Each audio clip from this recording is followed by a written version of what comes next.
Hello everyone and welcome to my YouTube channel enjoyment with studies. कैसे हो सभी? ठीक हो ना? ठीक ही रहने चाहिए। तो आज मैं आपको बताऊंगी कि द्वारका का अंत कैसे हुआ, श्री कृष्ण की मृत्यु कैसे हुई और श्री कृष्ण का पुत्र कौन है, कैसे सब मतलब यादव वंश का विनाश की ओर जो था सब हो गया है। मतलब जो भी है कृष्ण वंश का कैसे क्या विनाश हुआ, मैं आपको सब आज की वीडियो में बताऊंगी। उसके लिए फिर आपको वीडियो को लाइक करना पड़ेगा, चैनल सब्सक्राइब करना पड़ेगा, अपने फ्रेंड्स के साथ वीडियो शेयर करनी पड़ेगी। तो देखिए, पौराणिक कथाओं के हिसाब से देखें ना, तो सात नगरियां हैं अपने, जिन्हें बहुत पुराना माना गया है। और जो भी धर्म से बीती कहानियां जो है ना, वो यहाँ ज्यादा गुजरी हुई है। तो वो 7 नगरियां जो है ना, वो ये है: काशी, मथुरा, हरिद्वार, द्वारका, अवंतिका, कांचीपुरम और अयोध्या। इन 7 नगरियों को सबसे पुराना माना जाता है और अपने धर्म से जुड़ी जो बातें हैं, जो कहानियां हैं, वो इनसे ज्यादा जुड़ी हुई होती हैं। आपको पता है, द्वारका के नाम द्वारावती है, गौमती है, चक्रतीर्थ है, अंतरदीप है। इन नामों से भी द्वारका को जाना जाता है। ठीक है, तो बात ये करते हैं कि शुरुआत किससे हुई। सबसे पहले अपने अपने सुनी होगी, हम कार्टून्स में भी देखते हैं कि श्री कृष्ण जो है, उन्होंने कंस का वध किया था। श्री कृष्ण के वो कंस का वध करने के बाद जो जरासंध है, जरासंध कौन है पता है? कंस का भाई। कंस जो है, उनका वध करने के बाद जरासंध ने श्री कृष्ण को, उनके परिवार को मिटाने की ठान ली। उन्होंने मथुरा में सभी को परेशान करना शुरू कर दिया। तब श्री कृष्ण ने अपने परिवार के साथ उन लोगों को लेकर अपनी एक अलग नगरी बनाई, जिसका नाम था द्वारका। द्वारका नगरी एक बहुत ही सुंदर नगरी है थी। मतलब अब तो वो डूब चुकी है। ठीक है, वो आगे मैं बताऊंगी कैसे क्या हुआ सब। तो कृष्ण भगवान उनके परिवार समेत पूरे गांव को लेकर, गांव में रहने वाले लोगों को लेकर द्वारका में चले गए। जो महाभारत की कहानियां हैं, कृष्ण छोटे से बड़े हुए, इतनी लीलाएं रची उन्होंने, सब कुछ द्वारका में बीता। ठीक है, तो क्या हुआ जब महाभारत की कहानी हुई। आपको इतना तो पता है कि महाभारत में 5 पांडव है, 100 कौरव है। ठीक है, इन लोगों की लड़ाई हुई और पांडवों की तरफ श्री कृष्ण थे, तो उनकी हार कैसे होगी? तो जो कौरवों की माता है, माता गांधारी, उन्होंने श्री कृष्ण को श्राप दिया कि यादव वंश का विनाश होगा। जैसे मतलब महाभारत का युद्ध हुआ, 5 पांडव और कौरवों के बीच जो युद्ध हुआ, वो हस्तिनापुर में सब था। आपको पता ही होगा ये चीज़ तो, या फिर नहीं पता है तो मैं बता दूंगी ये भी। ठीक है, 5 पांडव जो है, उनका युद्ध हुआ था 100 कौरव पुत्रों के साथ, मतलब 100 कौरवों के साथ। और जीत, विजय किसकी हुई? धर्म की हुई। धर्म की तरफ कौन था? 5 पांडव थे और धर्म का ये साथ देने वाले अपने श्री कृष्ण थे। बुराई की जीत कैसे होते हुए देख सकते थे फिर वो, इसलिए फिर वो जो है पांडवों की तरफ थे। जब 100 कौरव हार गए, उनका विनाश हो गया, पूरे वंश का ही विनाश हो गया। जब 100 कौरवों का विनाश हो गया, तो उनकी माता, कौरवों की माता, माता गांधारी, उनको बहुत गुस्सा आया। उन्हें पता था कि जो वासुदेव है, वासुदेव माने कृष्णा, कृष्ण जो है वो पांडवों की तरफ है। और इनके छल की वजह से, इन्होंने छल किया या फिर जो भी है, जीत पांडवों की हुई है, तो उसका कारण ये श्री कृष्ण है। इनकी वजह से मेरे पूरे वंश का विनाश हो गया और कारण ये श्री कृष्ण है। तो उन्होंने श्री कृष्ण को श्राप दिया कि एक समय ऐसा आएगा कि तुम्हारा भी पूरा वंश, यादव वंश जो है, विनाश की ओर जाएगा, सब कुछ खत्म हो जाएगा। ऐसा करके माता गांधारी ने श्री कृष्ण को श्राप दिया। ऐसा ही हुआ। तो क्या हुआ, जब कृष्ण जो है हर पल ऐसा सोचते ही रहते थे कि माता गांधारी ने श्राप तो दे दिया, अब ऐसा श्राप जो है वो पहले के ज़माने में तो मुंह से निकाल दी किसी के लिए, अब वो बात वो सच तो होगी। ठीक है, तो ऐसा हो गया था। एंड फिर क्या हुआ, जब कुछ समय बीता, समय बीतते के हिसाब से फिर कृष्ण जो है, श्री कृष्ण, उनके पुत्र शांब हुआ। ठीक है, उनके जो पुत्र है वो और उनके दोस्त मिलकर क्या हुआ, कृष्ण, श्री कृष्ण और बलदाव जो है वो बाहर गए हुए थे। और फिर श्री कृष्ण के पुत्र और उनके दोस्त घर पे थे। और एक दिन ऋषि मुनियों का उनके राज्य में आना हुआ। तो श्री कृष्ण के पुत्र शांब और उनके दोस्तों ने सोचा कि चलो अब ऋषि मुनियों का मजाक उड़ाते हैं। मतलब जैसे जैसे जनरेशन बढ़ रही है, आपको पता ही है कि किस तरह मतलब जो है सब कुछ बिगड़ता जा रहा है। पहले के टाइम पे बड़ों का आदर सम्मान सब कुछ वही होता था, पर आजकल के टाइम पे ये सब कुछ भी नहीं माना जाता। तो उन्होंने सोचा कि चलो मस्ती की जाए मुनियों के साथ, और उन्होंने क्या किया, शाम जो कृष्ण के पुत्र हैं उन्हें स्त्री के रूप में मुनियों के सामने पेश किया कि भाई ये स्त्री जो है वो गर्भवती है। स्त्री के रूप में शाम को उनके आगे लाके खड़ा कर दिया कि भाई इसके पुत्र होगा या पुत्री होगी, जरा आप अनुमान लगा के बताएं, पता लगाओ कि जो गर्भवती है तो फिर पुत्र होगा या पुत्री होगी, पता लगाओ करके उन्होंने मजाक उड़ाने की सोची, या फिर जो भी है इस तरह का सब मजाक बनाया उन्होंने। पर ऋषि मुनियों को तो पता था, मतलब पता तो कैसे, जब उन्होंने ध्यान लगाया उन्हें पता तो चलना ही था कि ये पुरुष है स्त्री नहीं है। ताकत भी पहले कमाल की चीज है ना। तो ध्यान लगा के मेडिटेशन करके उन्हें तो पता चलना ही था कि ये जो है ये सामने फेस करके करके आया हुआ है, पेश करके स्त्री बना के लाई हुई है, कोई स्त्री नहीं है पुरुष है ये। तो उन्हें गुस्सा आया, मतलब फिर उन्होंने श्राप दिया कि आपने ये ऐसा किया इसलिए आपको श्राप मिलता है कि आपको गर्भ, आप पुरुष होने के बावजूद आप जन्म दोगे एक मुस्सल को। मुस्सल कैसी सी होती है मैं बताऊं आपको, एक मिनट में थोड़ी सी शेप बता देती हूँ आपको। मुसल की शेप ऐसी सी कुछ होती है, मतलब इस तरह का सा ना, एक मोटा सारा डंडा सा है, ऐसी सी शेप होगी। इनसे लड़ाई करोगे और आपके वंश का जो है वो विनाश हो जाएगा, ऐसा करके उन्हें श्राप दिया गया। ठीक है, तो फिर क्या हुआ, ये चीज भी कृष्ण भगवान को पता चली।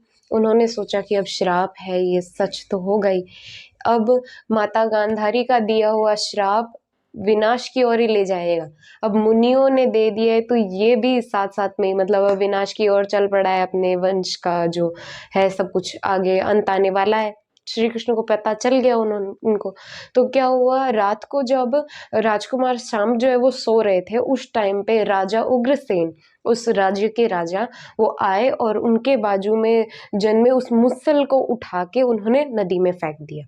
नदी में फेंकने के बाद वहां पे पौधे के रूप में जो है वो मुसल एक उगने लग गई। मतलब फिर जो भी उस पौधे को अगर निकालता ना तो वो मुसल का फॉर्म ले लेता, मतलब मुसल बन जाता वो। इस तरह किसी एक बड़ा सारा एक लोहे का डंडा सा होता है ना, उस तरह का सा बन जाएगा वो, अगर कोई उस पौधे को उखाड़ेगा तो ऐसा ही हुआ। श्री कृष्ण ने ये कह दिया कि अगर अपने राज्य में हम कोई बुरे काम करते हैं तो वो पौधे जो है वो उखाड़ अगर देंगे या फिर ऐसा कुछ भी विनाश होने वाला है, तो फिर इस तरह के से काम मत करो जिससे ना पूरा खराब होता जाए। मतलब सारा सिस्टम जो है, अगर हम बुराई करेंगे, बुराई करना मतलब गलत काम करेंगे, जैसे कोई मदिरा पी ली, दारू का सेवन कर लिया या फिर ऐसा कुछ करते हैं ना, तब वो पौधे जो वो और उगते जाएंगे, बढ़ते ही जाएंगे, बढ़ते ही जाएंगे।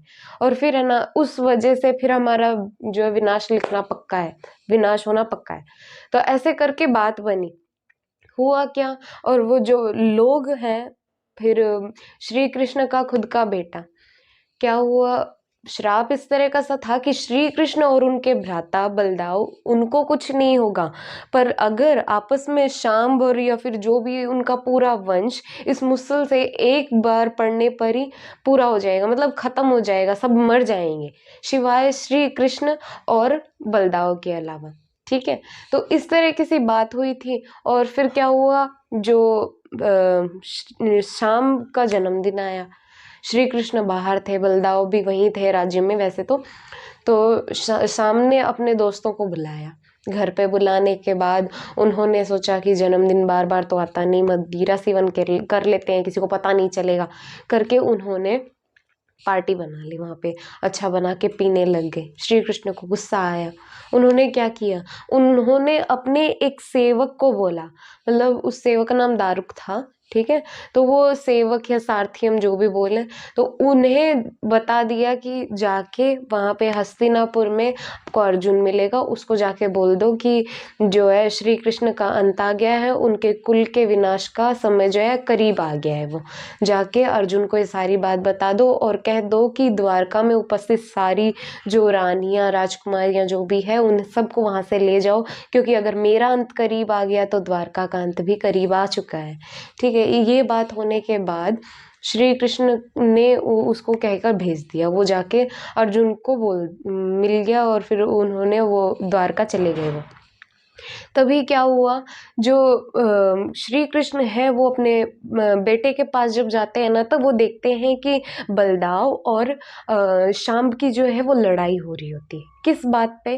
क्योंकि बलदाव मना करते हैं कि वासुदेव यानी श्री कृष्ण ने मना किया है कि ये दारू का सेवन, ये जो मदिरा है, ये सबसे हमें दूर रहना है, कुछ समय के लिए इन सबको छोड़ नहीं सकते क्या करके इस बात पर लड़ाई चल रही है। श्री कृष्ण गए, उन्होंने अपने पुत्र से कहा ये क्या किया बेटा, अब जो है हमारा विनाश जो है पास आ चुका है, अब किस लिए अपने बड़े की थोड़ी तो ऐसे करो कि तुम लड़ रहे हो, मेरे भाई मेरा जो सब कुछ लगते हैं उनसे आप ऐसे लड़ रहे हो करके उन्होंने अपने पुत्र के साथ मतलब थोड़ी जो है आवाज ऊंची आवाज में बात करी, या फिर पिता है अपने हक से उन्होंने गुस्सा भी किया।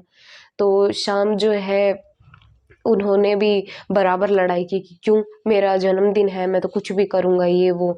जनरेशन के हिसाब से आपको पता ही है सारी बात।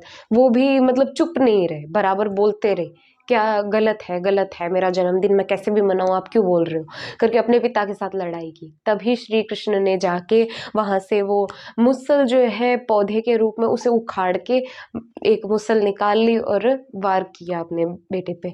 अगर इतना ही मतलब इतनी बकवास की उन्होंने कि भाई अपने पिता के सामने कौन बोलता है, उन्होंने किया ऐसा, वो गलत था, तो उन्हें सजा के तौर पे वो सब मिला। एक तरफ कृष्ण और बलदाव, दूसरी तरफ शाम्ब और उनके दोस्त, आपस में लड़ाई होने लगी। आपको पता ही था कि लास्ट में होना क्या है, श्री कृष्ण और बलदाव तो बच नहीं थे, क्योंकि मुसल का वार उन्हें कोई भी नुकसान नहीं पहुंचाएगा, विनाश तो होना ही था। इस तरफ से सारे शाम्ब की तरफ से जो भी लोग हैं वो सब मारे गए। यादव वंश का विनाश जो है वो निश्चित था, वो हो भी गया। श्री कृष्ण के कुल का जो विनाश है वो हो गया था। आखिर में क्या हुआ, बलदाव जो है वो आशीर्वाद लेकर अपने, कहते हैं ना कि हर किसी का जन्म जो है वो किसी उद्देश्य से होता है, किसी रीजन से आते हैं हम धरती पे, और वो काम होते ही बस फिर हो जाने का टाइम हो जाता है। बलदाव ने भगवान से आज्ञा ली और शेषनाग का रूप धारण करके वो आज्ञा लेकर चले गए अपने, कहाँ पे, बैकुंठ धाम में। ठीक है, फिर श्री कृष्ण जो है वो लेटे हुए थे वहाँ पे, विचार कर रहे थे। गांधारी, माता गांधारी ने जो श्राप दिया वो बस हो गया, कुल का विनाश हो गया। और इस तरफ जो है अपने विष्णु रूपी मतलब अपने जिस फॉर्म में वो ऐसे शेषनाग पर ऐसे लेटे रहते हैं आराम करने की अवस्था में, उस पोजीशन में वो लेट गए। तभी क्या हुआ, वहां से एक जराक नाम का जो है शिकारी आया। वो हिरण को मारने के भरोसे उन्होंने अपना बाण निकाला और वो बाण लग गया श्री कृष्ण के पैर में। ठीक है, श्री कृष्ण के पैर में इसलिए लगा क्योंकि श्री कृष्ण भी उसी स्थिति में थे कि बस मुझे भी जाना है, धर्म की स्थापना करनी थी, मेरा कर्म पूरा हुआ, मुझे भी अभी जाना है, देह को त्यागना तो पड़ेगा एक दिन करके श्री कृष्ण जो है वो एक बहाना ही था, वो जो तीर था वो श्री कृष्ण को लग गया। और पता है श्री कृष्ण की मृत्यु आपको याद है, रामायण में राम जी ने अपने छुपके वाली पर वार किया था, पेड़ के पीछे छुपकर, तो उसी का जो है वो वाली जो था ना, इस जन्म में श्री कृष्ण के जो युग में वो एक उस शिकारी के रूप में आया और बाण मारा बिना पता चले। वो तो हिरण को मार रहा था और वो बाण लग गया श्री कृष्ण को।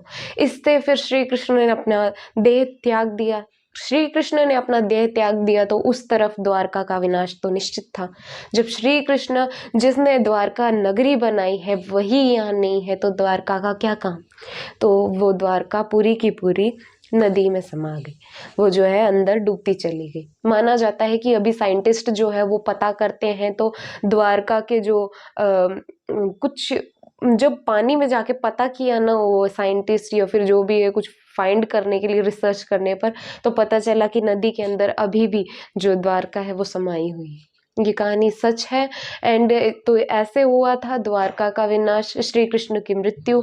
एंड आपने तो देख ही लिया कि श्री कृष्ण के पुत्र जो शाम्ब है वो किस तरह के थे और किस तरह से यादव कुल का विनाश हो गया था। ठीक है, देख लिया आपने। तो कैसी लगी स्टोरी कमेंट करके मुझे बताएं, वीडियो लाइक करें, अपने फ्रेंड्स के साथ ज़्यादा से ज़्यादा वीडियो शेयर करें, चैनल को सब्सक्राइब करना बिल्कुल भी नहीं भूलना। सो इस तरह किसी आगे और सारी स्टोरीज लेके आऊँगी मैं, तो इंटरेस्ट बनाए रखे अपना, ठीक है। मेरे को बताओ अगर कुछ कमी लगे तो मुझे प्लीज़ बताओ, ठीक है। तो bye and have a great day.